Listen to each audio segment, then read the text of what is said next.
पाटनागढ़ कांग्रेस को बड़ झटका दल छाड़िले दुई प्रमुख आगधाड़ी नेता।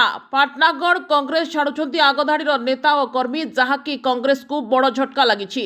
कांग्रेस विधायक प्रार्थी दल पर अक्लांत परिश्रम करी कर्मी जोगाड़ करुवा बेले धीरे धीरे दल छाड़ुछंती पुराणा छामुआ नेता और कर्मी जहाँकि गोदरा खोले जेते माड़े सेते परी होई जाउची। पाटनागढ़ गत थरर कांग्रेस विधायक प्रार्थी रमेश कुमार पुरोहित और जिला युव कांग्रेस संपादक प्रतीक कुमार नायक कांग्रेस दल छाड़ी शंख भवन में अनुष्ठित मिश्रण पर्व में आनुष्ठानिक भाव बीजेडी रे जोग दैछंती, जहाँकि पाटनागढ़ कांग्रेस पाई बड़ क्षति और पाटनागढ़ बीजेडी पाई एक बड़ लाभ बोली बुद्धिजीवी मत दैछंती।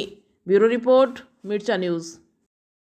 छत्तीसगढ़, मध्य प्रदेश, झारखंड ये सब अंचल लोक से जाके वर्तमान आसी बस से अंचल आर्थिक स्थिति धीरे धीरे सदृढ़ होचे।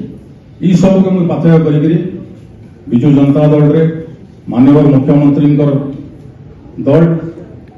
रे मुझे जॉइन कली आज। नमस्कार,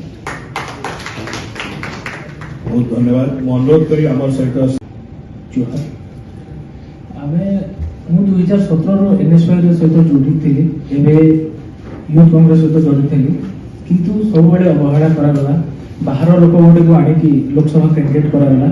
से आम समस्ते कांग्रेस कर्मी जिते भी सक्रिय कांग्रेस कर्मी थे समस्ते दुखी और से इंजीनियर रमेश पुरोहित नेतृत्व में आज आम विजु जनता दल में जॉइन कर माननीय मुख्यमंत्री नवीन पट्टनायक स्वच्छ शासन और स्वच्छ भावमूर्ति समस्त अनुप्राणित होकर आज विजु जनता दल में जॉइन कर।